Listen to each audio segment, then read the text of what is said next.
Voilà, ben applaudissez bien fort, alors, parce que alors là...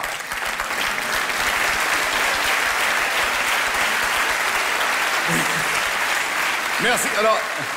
En tout cas, merci de m'avoir reconnu. Après ce genre de présentation... Chippendale, monsieur propre, elle était fait. Comme quoi, pas la peine de faire des recherches, c'est une blonde. Hein. Donc on est parti. Je suis un peu surpris parce que je connaissais On achève bien les chevaux, mais ce soir, pour la première fois, je découvre On achève bien le public. Je pense que là, ça y est, vous commencez à connaître 2 ou 3 trucs d'humour, là. Hein, ça y est, vous voyez à peu près les imitateurs, les uns, les autres, et puis je suis l'avant-dernier, rassurez-vous.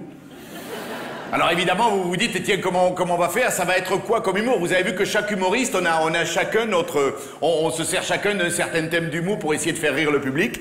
Donc moi, pour vous expliquer, pour rire mon public, j'ai d'abord d'essayer de lui donner du sens à l'humour. D'accord? Et... bon, évidemment, en plusieurs, voilà. Et donc, pour essayer de donner du sens à l'humour, j'arrive devant vous et j'essaye de faire rire mon public grâce à ce qui se passe dans le monde. Effectivement, je suis dans la merde. Mais tu te dis, à la limite, à quoi ça sert un humoriste si c'est pas pour nous faire marrer le soir avec tout ce qui dans la journée nous a fait... Chier. Voilà, moi j'avais écrit pleurer, mais chier c'est bien aussi. L'important c'est que ça sorte, hein. Et puis en plus on voit bien le niveau du public. Alors d'accord, il est tard, mais quand même, essayez de vous tenir. Ou en tout cas d'essayer d'en suivre une. Toi depuis le début tu morfles quand même, hein. Les kamikazes du premier rang, j'adore ça. T'en fais pas, dans mon spectacle, il n'y a pas de tête de turc. Non, c'est un spectacle européen. Non, alors vous me direz comment on fait pour donner du sens à l'humour et comment on fait. Alors vous me direz comment on fait pour rire avec ce qui se passe dans le monde. Moi j'ai une technique. Tous les jours, l'après-midi, à Paris, je vais acheter Le Monde, qui est quand même le seul journal qui te donne la veille les nouvelles du lendemain. Et j'essaye de faire un petit tour du monde pour voir si le soir je vais pas trouver 1 ou 2 trucs sympathiques à dire au public pour qu'il quand même passe une bonne soirée. Donc aujourd'hui j'ai acheté Le Monde, je l'ai lu en long, en large, en travers. J'ai très bien compris et je t'ennuie. Non, j'ai rien trouvé. Parce que je sais pas si vous avez vu, mais il y a que des nouvelles qui font flipper. Lisez Le Monde daté de demain, j'ai trouvé... Bah tiens, Serge en parlait, j'ai trouvé un article qui parle de la Corse. Même ça... Le journaliste commence comme ça, entre la France et la Corse, on risque le divorce. Rigolez pas, si jamais il y a divorce, on sait très bien qui va payer la pension alimentaire. Hein.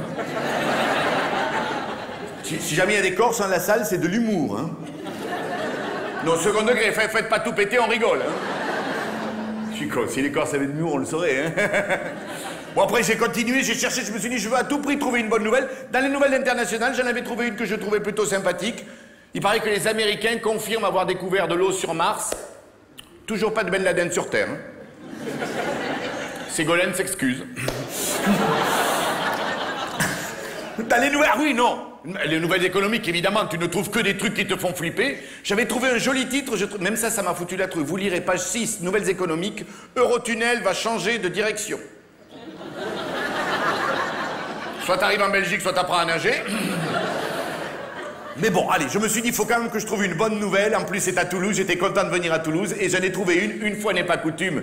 J'ai puisé dans une directive de notre président de la République, notre tombeur globe-trotteur survitaminé, notre Kirikou à nous.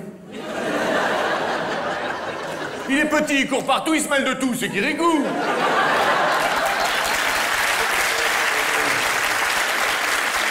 Non. Oui, il est un peu pâle, c'est tout. Pourtant, il a bruni. Mais bon, voilà. Donc, alors... Non, attendez. Ne m'encouragez pas.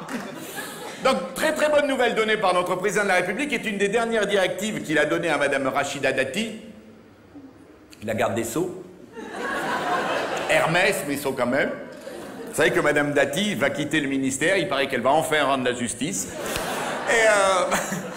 Et donc, dans les dernières missions qui ont été données par notre président à Mme Dati, il paraît qu'elle doit tout mettre en œuvre pour stopper le tourisme sexuel. Ça, c'est enfin une bonne nouvelle qui peut nous réunir. En plus, il y a du boulot. Il va falloir interdire les concerts de Michael Jackson, supprimer le catéchisme. Oula! Ouh, c'est passé moyen, là. Oula! C'est bien! C'est bien, on arrive à définir le public, vous avez vu, hein? Quelques fans de Michael Jackson planqués au milieu. Et tout le reste, c'était plutôt catho, hein. Pour les fans de Michael Jackson, je sais très bien qu'il y a la présomption d'innocence, hein. Enfin, malgré tous ses efforts, ce garçon, il n'est pas tout blanc, tout blanc. Cato, permettez-moi de rigoler, puisque c'est encore la dernière religion avec laquelle on peut plaisanter sans se faire tirer dessus. En plus, c'est peinard, les cathos, quand il y a quelqu'un qui nous attaque, il y a toujours quelqu'un pour nous défendre. Super bien défendu, les gars. Enfin, on était très bien défendus. Avant, il y avait notre défenseur magnifique, Jean-Paul II, vous vous souvenez? GP2, l'inébranlable. On a paumé GP2, on a touché B16, l'incontournable. La grâce et la fantaisie germanique, youpi! On va rigoler, c'est un copain à Bigard. Ah non, c'est pas pour critiquer, mais enfin, attendez, on avait mis 10 siècles à se débarrasser du latin, en 2 ans, il l'a refourgué, il va vite, hein?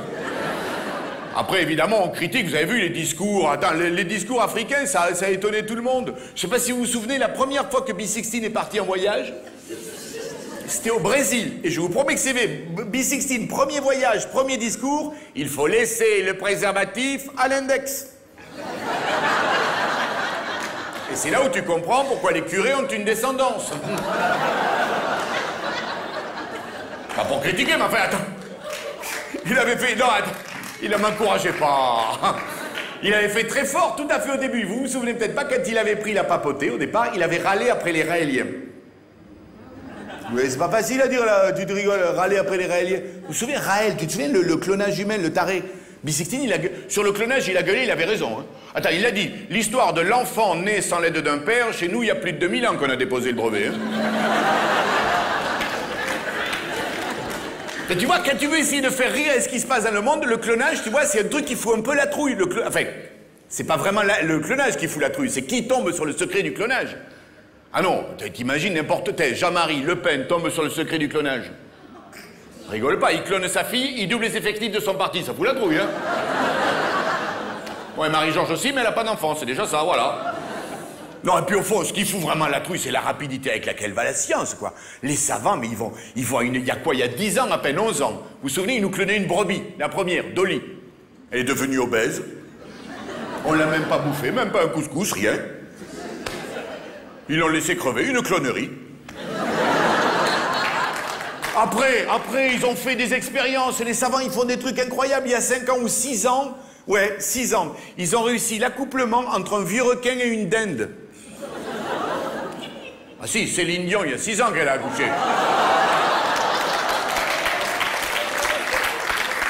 Il y a des cathos canadiens, je rigole. En plus, ce gamin, il a de la chance, il a à la fois un père et un grand-père, on peut pas lutter. Ça, c'est drôle. Tu essaies de faire rire à ce qui se passe dans le monde, au bout de 10 minutes, tu t'es foutu tout le public à dos. Non, mais qu'est-ce que vous voulez? Moi, c'est plus fort que moi. Je trouve que c'est important qu'on se mêle de tout, qu'on essaye de rire de tout. Tout le monde. Vous, moi, pas que les humoristes, hein. Et moi, pour être humoriste, je n'en suis pas moins homme.